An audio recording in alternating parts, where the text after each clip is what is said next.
शिक्षा विभाग और कुलपतियों के बीच महत्वपूर्ण बैठक होने वाली है। शिक्षा विभाग के सभागार में होने वाली इस बैठक में सभी परंपरागत विश्वविद्यालय के कुलपति हिस्सा ले रहे हैं। बाबा भीमराव अंबेडकर विश्वविद्यालय के कुलपति ने कहा कि पिछले 3 महीने में अहम का टकराव चल रहा था, लेकिन रिश्तों पे जमी बर्फ पिघल चुकी है। पूर्णिया विश्वविद्यालय के कुलपति ने कहा कि कोई समस्या ही नहीं थी।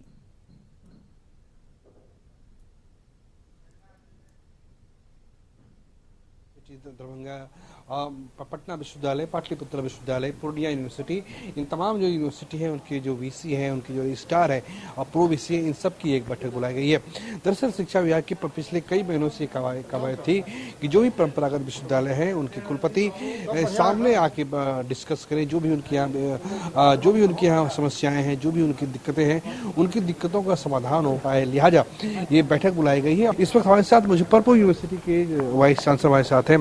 सर, ये बैठक आज होनी है, किस विषयों पे, किन विषयों पे इस पे चर्चा होनी है? ये बैठक का मूल बात यह है कि जो 4-5 महीने से बर्फ जम गई थी, आज से बर्फ पिघलनी शुरू हो गई। जो रिश्तों में बर्फ जम गई थी और बड़ा दुखद था कि विश्वविद्यालय के कर्मचारियों, अधिकारियों, प्रोफेसरों और सबसे ज्यादा रिटायर्ड पर्सन्स को 4 महीने से वेतन नहीं मिल रहा था। तो वेतन, वो पैसे रिलीज हो गए शिक्षा विभाग की तरफ से?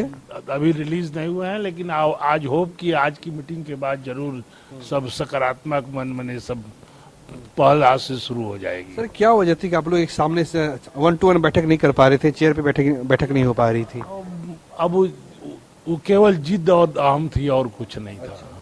देखिए, ये नहीं हो पा रहा था किसी कंफ्यूजन की वजह से जी। बाकी परीक्षाएं सब सही चल रही हैं, सत्र लगभग नियमित हो रहा है, कहीं कोई प्रॉब्लम नहीं है। अब जो भी कंफ्यूजन था आपस में वो सब दूर हो गया है। महामहिम के यहाँ बैठ करके शिक्षा मंत्री भी गए थे, एडिशनल चीफ सेक्रेटरी भी थे। सर, आज कोई बैठक वहाँ राजभवन में भी हुई है क्या? है? राजभवन में भी कोई बैठक हुई है क्या? राजभवन में बैठक हुई थी ना। अच्छा, पहले सेशन की बैठक वहाँ? हाँ, वहाँ हम लोगों की बैठक हुई। कैमरा पर्सन फिरोज के साथ प्रीतम कुमार, कशिश न्यूज, पटना।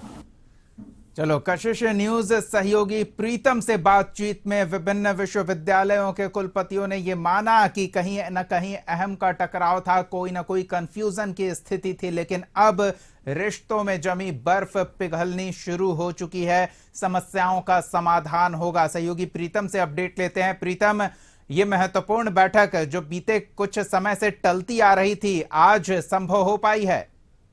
जी बिल्कुल, 3 महीने से लगातार ये प्रयास किया जा रहा था कि कुलपति पटना पहुंचे, वो अपनी समस्याओं को रखे, लेकिन जब तक के पाठक रहे शिक्षा विभाग के अपर मुख्य सचिव, तब तक किसी भी कुलपति ने यहाँ आने की जहमत नहीं उठाई। हालांकि अब चूंकि उनकी जगह सिद्धार्थ आ चुके हैं, आज 2 सत्रों में बैठक हुई है। पहले सेशन की बैठक राजभवन में हुई, जिसमें पूर्णिया विश्वविद्यालय के कुलपति, मुंगेर विश्वविद्यालय के कुलपति, पाटलिपुत्र विश्वविद्यालय के कुलपति सहित परंपरागत विश्वविद्यालय के कुलपति शामिल हुए। वहीं दूसरे सेशन की बैठक अभी शुरू हो चुकी है, जिसमें जो शिक्षा मंत्री सुनील कुमार है, उनकी अगुवाई में ये बैठक हो रही है। साफ तौर से ये एक बड़ी जो रिश्ते में जो एक बर्फ जम गई थी, उस बर्फ को पिघलाने की कोशिश है।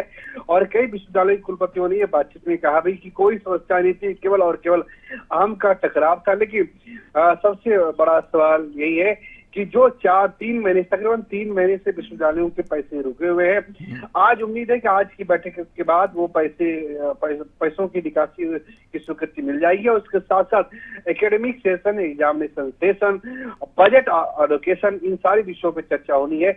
इस पर भी कुछ ना कुछ आज ठोस निकल कर आएगा। प्रीतम, विभाग की परेशानी थी कि उनके दिए पैसों का हिसाब नहीं मिल रहा है, विश्वविद्यालयों की समस्या थी कि वो संबंधित सक्षम पदाधिकारी नहीं है उनसे हिसाब लेने के, तो क्या इस समस्या का समाधान हो पाया है? ये बिल्कुल जायज सवाल था। आप शिक्षा विभाग के, हो सकता है कि पूर्व एसीएस के पाठक की कई बातों से आप इत्तेफाक ना रखते हो, लेकिन ये एक जायज सवाल था कि अगर आपको अरबों रुपये दिए जा रहे हैं तो उस पैसे का हिसाब क्या है। अगर जो पैसे दिए गए हैं तो उसका जो उपयोगिता प्रमाण पत्र है वो समय से विश्वविद्यालयों की तरफ से शिक्षा विभाग को क्यों नहीं मिलता है।